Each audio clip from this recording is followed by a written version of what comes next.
అంతర్జాతీయ కార్మిక దినోత్సవం సందర్భంగా ఉల్లిగడ్డల వీరన్న చౌరస్తా వద్ద నిర్వహించిన మేడే సభ విజయవంతమైంది. ఈ సందర్భంగా నాయకులు మాట్లాడుతూ లేబర్ కోడ్లు, ప్రైవేటీకరణ విధానాలకు వ్యతిరేకంగా కార్మికులు ఐక్యంగా పోరాడాలని పిలుపునిచ్చారు. 1886 మే 1న అమెరికాలోని చికాగో హే మార్కెట్లో కట్టిన కార్మికులు చేసిన త్యాగాలతో 8 గంటల పనిదినం సాధించుకున్నారని గుర్తు చేశారు. ప్రస్తుతం భారత్లో కొన్ని చోట్ల 10 నుండి 12 గంటల పని విధానం అమలవుతుందని ఆందోళన వ్యక్తం చేశారు. ఈ కార్యక్రమంలో రాష్ట్ర కన్వీనర్ సుజ్ఞానమ్మ, ఏఐఎఫ్టియు నాయకులు లక్ష్మణ, సుభాష్ చంద్రబోస్, నాగరాజు, బాలస్వామి తదితరులు పాల్గొన్నారు. అన్ని ప్రజా సంఘాల ఆధ్వర్యంలో, అదేవిధంగా ముఖ్యంగా ఏఐఎఫ్టియు ఆధ్వర్యంలో ఈరోజు కార్మికుల రోజు. ఆనాడు అమెరికాలో షికాగోలో అనే ఒక నగరము ఐ మార్కెట్ దగ్గర 1886లో మే అనే ఒక దినాన్ని ఈ రోజు వరకు దీన్ని కొనసాగిస్తున్నారు. ప్రపంచ కార్మికులారా ఏకం కండి అనే యొక్క నినాదంతో ఈ ఉద్యమాన్ని ఆనాటి నుంచి ఈనాటి వరకు కూడా నడుపుతున్నారు.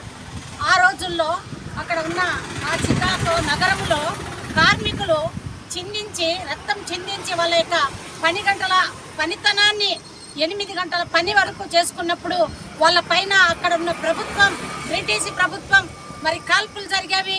ఆ కాల్పులు జరిగినప్పుడు ఆ రక్తం చిందిన దాంట్లోనే వాళ్ళ యొక్క చెక్కలు విప్పి ఎగరేసిందే ఎర్ర జెండాను కూడా మనం చెప్పుకోవచ్చు ఈరోజు.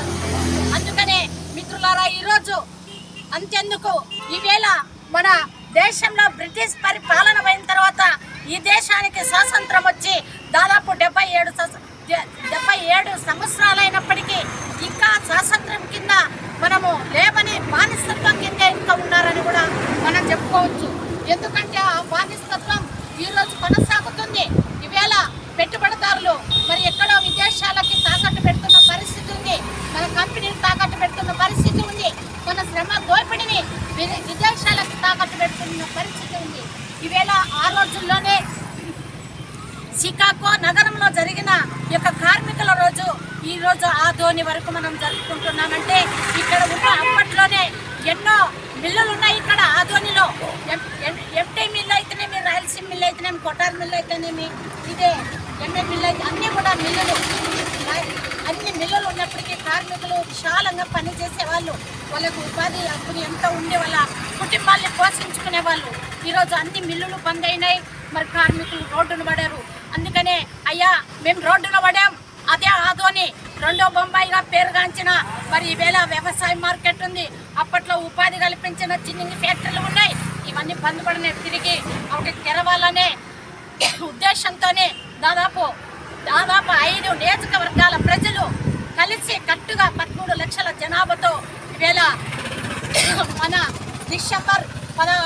నవంబర్ 16 నుంచి మరి వారి యొక్క శిబిరాన్ని అక్కడి నుంచి నవంబర్ 16 అంటే దాదాపు ఆ రోజుల్లోనే మన ఆంధ్ర రాష్ట్రంకి మరి వేళ రాజధాని ఇస్తామని చెప్పుకున్నటువంటి ఆ చర్చ మన రాయలసీమ పెద్ద మనుషులు ఉన్నారు అక్కడ ఉన్నప్పటికీ ఆ రాయలసీమ పెద్ద మనుషులు కూడా ఈ ఒప్పందం చేసుకొని ఏమని ఒప్పందం చేసుకున్నారు, ఇక్కడ హైకోర్టు పెడతాం, ఇక్కడ రాజధాని ఇస్తామని చెప్పిన మాటలు అన్నీ అబద్ధమే.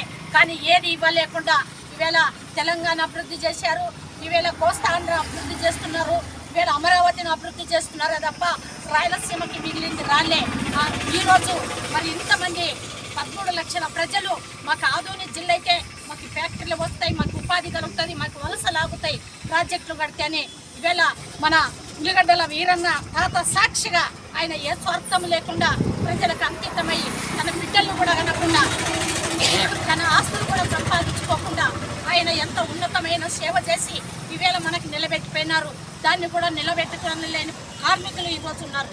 ఈవేళ మేనేజ్మెంట్లో తిరుగుబాటు చేస్తే ఏమవుతుందో వాళ్ళు అందుకనే ఈవేళ బిర్యానీ ఇచ్చి ప్రజల్ని దోచుకుంటున్నారు, ప్రజల్ని తాకట్టు పెడుతున్నారు.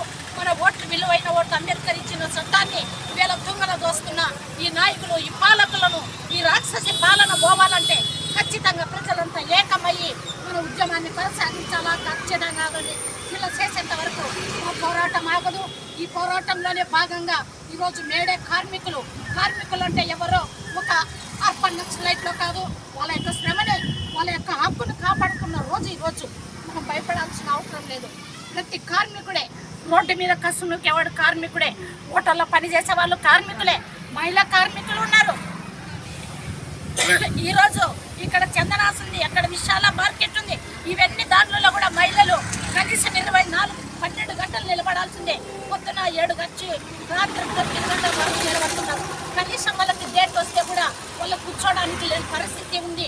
లేకుంటే మనకి ఎందుకంటే అక్కడ పోతేనే భోజనం వాళ్ళకి లేకపోతే ఉపవాసం వాళ్ళకి వస్తుంటారు.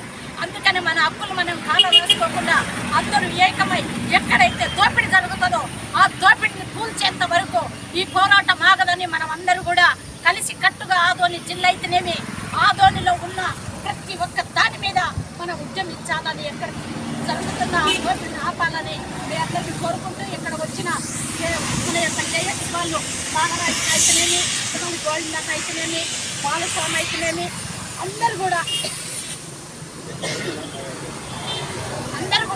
ఈ యొక్క జేఎస్సీ అధికారంలో ఎక్కడ అన్యాయం జరుగుతుందో ఈరోజు అంటున్నారు మేము అక్కడ చలివేంద్రాలు పెట్టాము, ఇక్కడ చలివేంద్రాలు పెట్టాము. అది కాదు అయ్యా, చలివేంద్రాలు కాదు. సమాజాన్ని మార్చండి, సమస్యలు లేని సమాజాన్ని తీసుకురండి. అది మార్పు కలిగిన అది నాయకుల లక్షణం.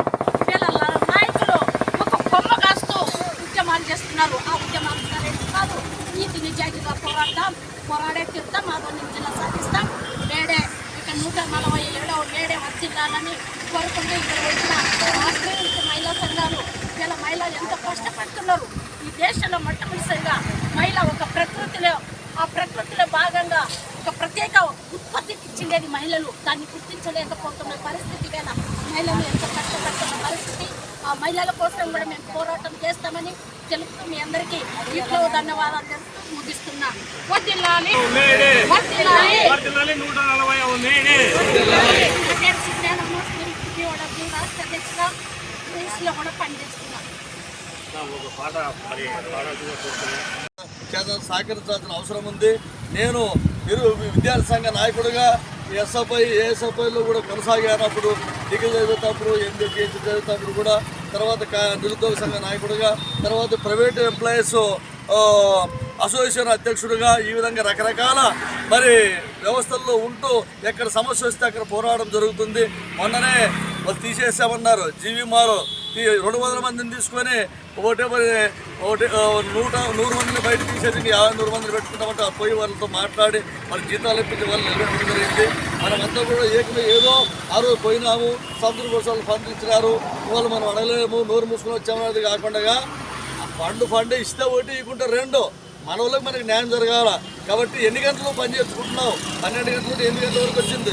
రాత్రి మరి 5,000 ఇస్తున్నారు కొన్ని స్కూళ్ళలో. మరి రోజుకి 500,000 రూపాయలు ఉంటుంది. మధ్యలో ఆదంలో బతకాలంటే 30,000 కావాలా, మరి కర్నూలు 50-60,000 కావాలా, హైదరాబాద్లో 1,00,000 రూపాయల జీతం కావాలా. అదే నిజమైన మేడే, అదే నిజమైన కార్మిక దినోత్సవం అని చెప్పి తెలియజేస్తూ నాకు అవకాశం ఇచ్చినటువంటి మీ అందరూ కూడా హృదయపూర్వక ధన్యవాదాలు తెలియజేస్తూ ఇంతటితో సెలవు తీసుకుంటున్నాను. ధన్యవాదాలు తెలియజేస్తాను. మహిళా సంఘ రాష్ట్ర అధ్యక్షులు 147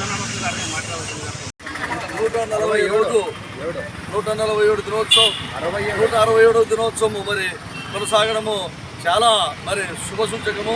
ఎన్ని ఇబ్బందులు ఎదురైనా మనమంతా కూడా కార్మికులమే కర్షకులమే మనకు లాభం చేస్తున్నామని చెప్పి ఎన్నో ఒక రోజు పనికి పోతే తప్ప ఒక 500,000 రూపాయలు తప్ప మన కుటుంబాలు జరగవు. వాటన్నింటినీ కూడా గడ్డాయి పెట్టి మన జిల్లా కోసం మనము పోరాడితే భవిష్యత్తు మన పిల్లలకు, మన భావితరాల వారికి ఎంతో ఉపయోగపడుతుందని ఆదోని జిల్లా కోసము ఒక వర్గం వారు 100 రోజులకే పనిచేస్తే మేము సైతం అంటూ ఈ యొక్క వైపీ నాగరాజు గారి యొక్క సమక్షంలోన, బాలయ్య గారి సమక్షంలోన, మేడం గారి సమక్షంలోన అందరూ కూడా మేము ఉంటామని చెప్పి వెనక ఉండి ఇది వరకు దీన్ని కొనసాగించడం జరుగుతుంది. దాని వెనక ఎన్నో కష్టాలు, ఇబ్బందులు, ఆర్థిక భారాలు ఎన్నున్నా కూడా ఇది చేయాలా, ప్రభుత్వాలను దింపాలా, ప్రభుత్వం దిగొచ్చి మనకు ఆదోని ఇచ్చినంత వరకు పోరాడతామని చెప్పి నిరాదీక్ష చేపట్టే విషయం కూడా మనకు తెలిసిందే.